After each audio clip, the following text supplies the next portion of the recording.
Hello guys! Andito tayo ngayon, may pupuntahan kami, magre-relax. Pero syempre, sumusunod lang ako sa mga kasama ko. Mamaya papakilala ko sila sa inyo. Asa na ba yung isa? Hey! Oh, hello to viewers. Tatlo kami ngayon. Dahil walang curfew si Ate Rose. Mamamasyal muna. Pasok na ba tayo? Nahuli tayo.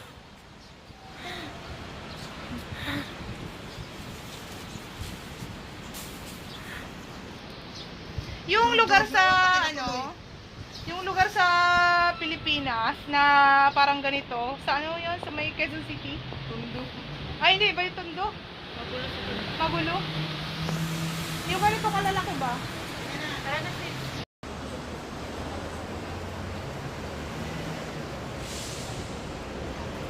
Wow, grabe. Nakagala din.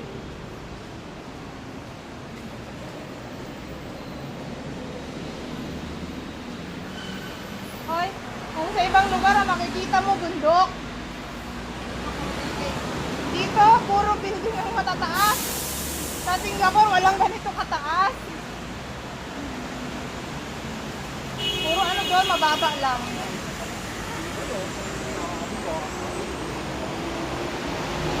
Ano yung tawag doon?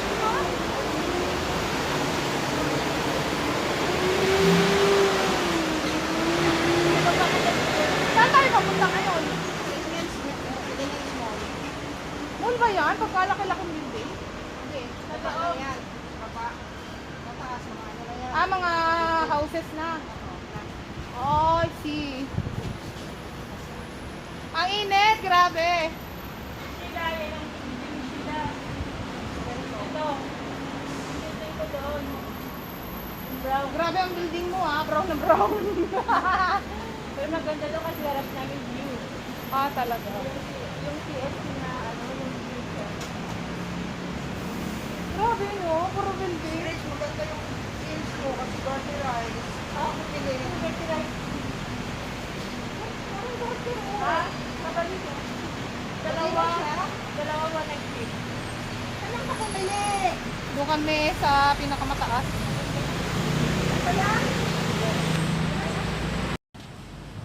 Ayun kasi Hello! Welcome to my channel! Andito po ako ngayon ulit para makapag-inspire na naman sa inyo about the life of OFW here in where are we? Hong Kong!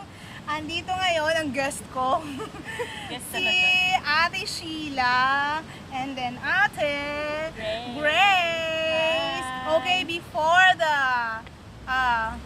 serious question, ito muna. Ate Sheila, ilang taong ka na dito sa Hong Kong? September 5 ako nag-start dito last year, so magte 10 months na ako. Magti 10 July months? Parang ano lang tayo, no? Kasi ako Magkasunod mag-8 lang. months. Ako pala pinakabago. Ikaw! Ako pala pinakabago. Ano? Pinakabago ka. 7 years. 7 years, grabe! Matinding pagtitiis ang Ang ginawa tindi niyan. nito. Matinding hirap at pagtitiis. Hirap. So, Go lang. Go lang. andito pala kami ngayon sa, anong ano to, lugar? Elements. Elements Elements sa Mall. mall. Ng Kolong. Nasa park kami, pero sa taas kami ha. Ang park nasa taas. Wala nito sa Pinas. Joke! Okay, nandito po tayo kasi gusto natin makapag-inspire sa ibang mga nanay na katulad namin na gustong mag-abroad at yung may mga problema sa Pinas, bakit gusto nila mag-abroad. May question tayo ngayon. Ano? Layo. First question! Sino mauna? Si Ate Sheila muna. Ate Sheila, Ate Grace. Yes. The question is, bakit ka nag-abroad? Para makapag-ipon ng pera at saka ma-fulfill ko na rin yung mga dreams ko para sa mga anak ko. Plans mo. Plano sa Pera. buhay. Siyempre, pag nagkapera ka, ma-fulfill mo yung mga dreams mo, mga plano sa buhay. Yes. Ganun nga, no? Halos karamihan talaga, financial talaga yung ano, no? Yung reason why Yes. pupunta talaga ng abroad. Si Ate Grace. Hi. Ako naman, syempre para sa future ng mga anak ko kasi 'di ba sa Pinas kumbaga hindi talaga afford yung enough ang kinikita. So talagang nandito ako sa abroad para sa mga anak ko, sa future nila para pagdating ng panahon kahit tumanda na ako at least maging okay yung buhay nila. Financially Yeah. stable, no? Yes. Kaya sa family, kaya nandito. Nasa mga anak talaga. So, kumusta ang life natin as OFW dito sa Hong Kong? Kasi ano yung mga bagay na ginagawa natin dito na hindi natin naranasan gawin sa Pilipinas? Ang dami. Ang dami! Like Number yung- one, ano? Like yung nagka-car wash Car ako wash. every Car Sunday. washing! Yes, every Sunday. So, Sobrang you hirap. need to wake up at early at 7:30 kasi kailangan 8 in the morning nasa car park 1. Nandoon na ako. So, magic lang naman pero Magic, kahit magic. papaano hindi ko naranasan yung na ganun. Kasi nga wala kaming car, motor lang sa Pinas. Kaya nga Yun, dala tayo tsaka- car. Kami nga Kaya tricycle magka-car wash din eh. tayo dito. Tsaka naranasan ko rin yung pagluluto, yung magluto ng Chinese food na I was in Wala Saudi. lasa? Yes. I was in Saudi before and Dubai, I was never in the kitchen. So dito, kailangan all around talaga yung mga DH dito. So mahirap, napakahirap, lalo't walang aircon yung mga karamihan ng plak dito, walang aircon yung kusina. Unlike sa Dubai and Saudi, talagang fully aircon yung buong bahay. So napakainit, napakahirap. Grabe. Grabe no, challenge. Kasi syempre, hindi mo pa alam paano magluto. Hindi mo lang maranasan. Kasi usually sa mga in-check, hindi masyadong maalat. Yes, tsaka wala And silang hindi mga pwedeng ricado. mamantika. Wala Wala. masyadong ricado na kagaya sa Oo. Pilipinas. Masyado silang, masyado sila sa Health conscious sila. health nila, yes. Madali lang lutuin, madaling matutunan yung mga food nila. Mahirap lang talaga yung ano. Kasi kahit madali lang yung luto, madali ka matuto kasi nga tuturuan ka naman ng amo mo. Pero yung every dinner, tatlong menu, Tatlong dish, 4, yeah, tatlong yung dish, oo, minsan na 5. Mauubusan Mahirap. ka talaga ng ano no, mauubusan ka ng menu talaga. Oo, Kasi doon sa mahirap. araw-araw, Tapos, halos 3 to 4 dishes. Kaya tapos Kailangan dapat mag-learn. careful. Careful ka sa oras, lalo't naka-open. Careful ka sa time, yung degree, at saka sa time. Yun doon ka dapat. Talaga, grabe, challenging. Oo. Okay, ito naman sa ngayon, si Ate Grace. Yes. Ano din yung sa'yo? Mag-share mo. Ayun din, kasi sa first employer ko, kasi 4 years ako sa first employer. Yun din, yung car wash, number 1 talaga. Car Kasi washing talaga. nung una talagang dating ko, paano ko ba ito linisin? Wala akong experience. Ganun din yung luto sa Chinese, yun at talagang grabe yung adjustment, ang adjustment mo. Kasi minsan di mo ma-perfect kasi maalat, mamutika, yung paayaw talaga ng mga Chinese. Yun, tapos ano pa ba? Yun, sa mga alaga, kasi ang Makulit. hirap. Yeah, kasi yung una kong amo, talagang grabe, 3 months akong talaga, nag-struggle sa alaga ko kasi bago ko pinalitan yung yung nauna sa akin. Yung pangalawang alaga ko, nasa 3 years old na siya. So 3 months ko, hirap na hirap ako, ayaw lumapit sa akin, hirap na hirap ako magpakain. Hirap ma-win As yung in, loob. Yeah, grabe, parang gusto ko nang gumiba. Sabi ko, gusto ko ganito pala. Pero, syempre, kasi Kailangan mag-adjust. daga talaga kayo na to. Saka siguro, plan na rin ni Lord kasi sabi nga din ni Pastor Ray, di ba, sabi niya, we are so lucky na nandito tayo sa Hong Yes. Kong kasi kung hindi will ni Lord, sa airport pa lang, Wala na tayo, no? uuwi na May tayo ng hadlang na. Pinas. So, talaga purpose ako, si Lord. masabi kong lucky ako kasi nakaabot ako ng 7 years na marami talaga akong pinagdaanan na never akong, kumbaga, sobrang hirap pero pagkasama si Lord sa buhay, Never ka mag-give up. kumbaga, Hindi ka yeah, mag-give up. never Amen. hindi ka talaga mag-give up And kasi and we are not just Marami. lucky, Sa Christianity, walang lucky, hindi to swerte-swerte. Kung hindi Yes. talagang we are so blessed, we are blessed by God. yeah. At talaga ay pinahintulot ng Panginoon sa mga Tsaka katulad hindi natin. lahat din ng OFW dito maswerte kasi halos karamihan dito Miserable din yung buhay. sobrang struggle sa mga employer. Meron dito na hirap sa pagkain, hindi sila kagaya ng mga ibang employer talaga na talagang giving, talagang dito hirap. Mas maraming naghihirap mahirap dito talaga. Pagdating sa food, sa Sa oras ng room, tulog, yeah, yung sa iba, room. Kuya. ang dami ko rin kasamahan, mga classmates Kaya ko sa OWA, nakakaawa din yung ibang 11 na mga sila ano. natutulog. Hindi matagal. madali ang buhay o Mahirap, sa no? totoo lang. So, ano yung nagmo-motivate sa atin? Bakit kahit sobrang hirap, kailangan tapusin pa rin yung kontrata? Ano yung nag-motivate sa atin? Number Is it, one, is it yung kailangan kasi magkapera? number Kailangan one, kasi pag uwi ko sa Pinas, ganun ba yon? Kailangan pag uwi ko sa Pinas, I am an overcomer, napagtagumpayan ko at yung Yes. pangarap ko matutupad. Is it Yes. true na ganun? yun din para sa akin, parang challenge to sa akin na kahit gaano kahirap, gaano kapagod, napakahirap. Tapos pag natapos namin yung kontrata, parang challenge yun na overcome mo. So napagtagumpayan mo yung hirap at pagod.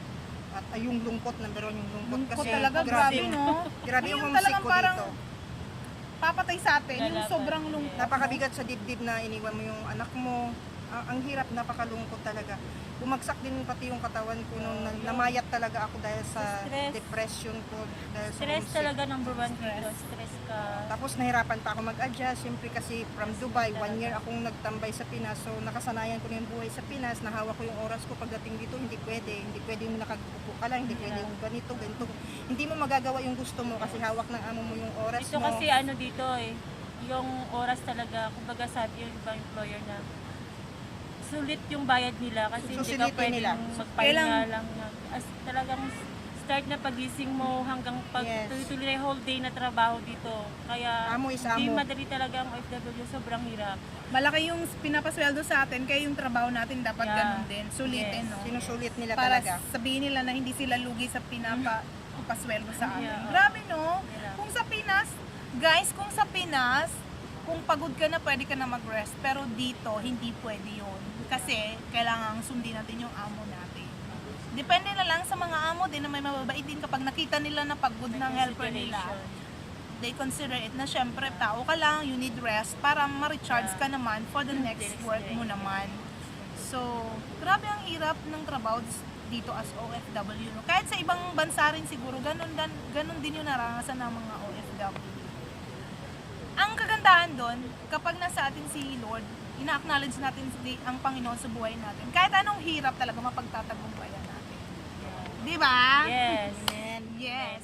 Kailangan lang talaga seek God first in our lives para alam natin na ang Lord na magagabay sa atin kahit anong hirap mapagtatagumpayan natin. Amen. Last question. Ano ang maipapayo natin sa mga nanay na nasa Pilipinas na gusto rin mag-abroad? Ano yung kailangan nilang paghandaan? Yeah, Dahil dito, kung sa mahirap talaga yung Yeah. buhay dito. siguro para sa akin, kailangan may lakas na loob. Lakas ng loob. Yes, number one yan. Number one. Kasi pag wala kang lakas ng loob, mahina ka, hindi ka tatagal sa abroad. Kailangan malakas loob mo. Lakas ng loob. Yeah, malakas loob mo na ano dito, yung positive ka lang. Kasi yung pag negative kasi minsan kasi dito Malakas ang loob, then kailangan positive thinker. Yeah, yes. Hindi tayo pwedeng mag-isip na mamamatay na tayo. Yeah. Number one talaga malakas loob mo kasi kung mahina ka, hindi ka tatagal talaga dito. Kailangan kaya natin to. Kaya ko to. Malakas loob. Ano pa? Sister Sheila. Para sa akin, kung kaya lang din nila ang financial nila sa Pinas, Budget. at marunong lang talaga mag-budget ang isang ina, Huwag na lang. well, much better na nandiyan ka na lang sa mga anak mo. Kasi karamihan dito, I have encountered many Pilipina na nag-alaga sila ng, nag-alaga, oo. Kasi may amo nga, nag-alaga sila ng mga alaga nila. And then yung may mga anak sila na naiwan sa Pinas na pinapasahuran din nila yung nag-aalaga sa anak nila na hindi naman inaalagaan mabuti ang anak nila, gumagastos lang sila. And then pag-uwi nila, karamihan wasak pa ang pamilya, wala pang ipon kasi sa kapadala nga. So mas better maghanap na ng Alas trabaho na sa nga lahat, Pinas. ganun As long eh. as kaya nila yung financial nila, marunong na magtipid, marunong sa buhay, madiskarte, much better sa Pinas ka na lang, kapatid. Pero kung kasi sa bagay, kasi kung madiskarte, meron kasi talaga na kahit anong gawin natin pagsisikap sa Pag-abroad. Pinas talaga. Hindi, Kumbaga, di ba ako ganun eh, kasi mas marami pa rin gusto mong abroad kasi nga hindi sapat ang kinikita. Pero para sa akin naman, kung gusto nyo din Marunong naman ka lang mag-abroad, din. kailangan maging wise ka talaga sa Yun, pera. marunong ka Pera. mag-ipon. Hindi yung kahit nandito Waldas. ka sa abroad, gastos. Marunong Kailangan ka mag-ipon. yung sabi Doon. nila na thank you, ano sabi niya, yung mas more yung pangangailangan, di ba, kaysa yung ano tawag nito. Yung hindi yung pag may sahod ka. Yung gastusan bili mo ka lang ng yung kape. needs mo, wag yung Prioritize luxury. first the needs, not that the wants. Yes, that's right. The needs first before the wants. Yeah. At kung pwede lang naman na wala ng wants, wag na lang. Wag na lang. I-save na lang Yes, yung yes. money. And sa akin naman, hindi habang buhay dito tayo. Oo. Minsan lalo pa hindi natin alam yung kalusugan natin. Malay mo kaya Tsaka yung economy ng isang bansa, yeah. kung nasaan ka, Halimbawa, hindi mo alam yung economy. okay ka ganitong week, hindi mo alam yung ano, kaya Oh, yun. mahirap. Kailangan Oo, talaga kailangan mag-save mag-ipon. ka talaga. Kaya Kailangan in case man na makauwi ka ng Pilas, at least meron ka pa rin, Pera. mayroon ka pa rin ipon. At of course, talagang napaka-importante pag kay Lord tayo. Kasi Amen. kahit anong hirap na dinadanas natin, Makakayanan mo. pag si Lord andyan sa buhay natin, ma-overcome natin lahat ng struggle natin, mga burdens natin sa buhay. Kaya ako, as my experience, hindi ako tatagal dito sa Hong Kong na 7 years. Pag wala si Lord sa buhay ko talaga. Yes. Amen. Kasi ang dami ko rin pinagdaanan sa buhay, pero at least, so lucky pa rin na buo pa rin yung pamilya ko. Yun talagang pinaano ko kay Lord na I'm so blessed na kahit marami man mga pagsubok, at least happy pa rin ako na contented na kung ano meron ako. At least may pamilya pa rin ako. Pag uwi ko, buo pa rin yung family ko. Siyempre may plano din ako na uuwi na hindi naman habang buhay dito. Gusto ko rin naman talaga umuwi na makasama yung mga anak ko. So of course, isang will ni Lord kung ano mag-plano ni Lord sa akin. So yun, talaga. At basta habang nasa abroad, kailangan talaga number one, maging wise kayo sa pera. Tipid. Mag-ipon talaga. Kasi ano na ito, kumbaga, yung opportunity na natin dito tayo, makita tayo ng dollar, kailangan yung pera talaga, igastos sa tama. Hindi yung bili. Gastos lang ng gastos. Kasi karamihan sa mga ano dito, ganun eh. Kaya Bili-bili pagdating lang. ng uwi sila ng Pinas, wala silang mga ipon kasi ganun. Kaya kailangan maging wise ka talaga sa pera. Yun. So, thank you Sister Sheila and Sister Grace Yes. for sharing naman ang mga buhay natin ninyo Nagpapaypay si para sa Donya. ibang Kasi mga mainit. viewers. Masyadong mainit dito. Mag-6 Kaya, o'clock na nga, 6:15. in behalf ng mga OFW, dapat talaga ang isipin natin talaga unahin natin ng Panginoon. Hindi natin makakaya ang lahat ng Yes. mga struggles and challenges na nangyayari sa buhay natin araw-araw kung wala si Lord. Kaya kailangan pag hindi kaya, Lord, please help me, give me the courage and strength para maipagpatuloy ko ang contract ko, matapos ko ang contract ko. Amen. And pag hindi needs, huwag bilhin para makaipon. And then, may tumatawag from London. And dapat talaga, ang isipin nating lahat, we are here to save. We are here to save, not to spend.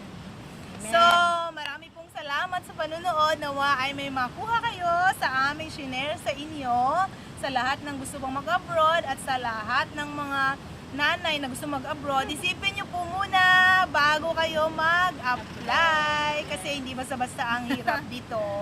Dahil iba-iba ang Tsaka amo, iba-iba lahat. number one din dagdag ko lang, communication sa family. Ayun pala, may Kahit kulang kami. even though na sobrang busy ka, never mo talagang kalimutan time sa family. Kasi number one din talagang communication.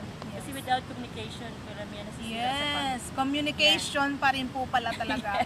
Kasi maraming Kahit sobrang lumalabas ng busy, bansa. Pag yeah. uwi, wala na yung asawa, wala na yung mga anak. Pati yung bahay, wala na, nakuha na ng iba. Yeah. So, Keep praying lang para sa family constant na, communication sa pamilya. Thank you, thank you. At kung nagustuhan niyo po yung aming na-share sa inyo sa video na to, please don't forget to like and subscribe to my channel. God bless you. Bye!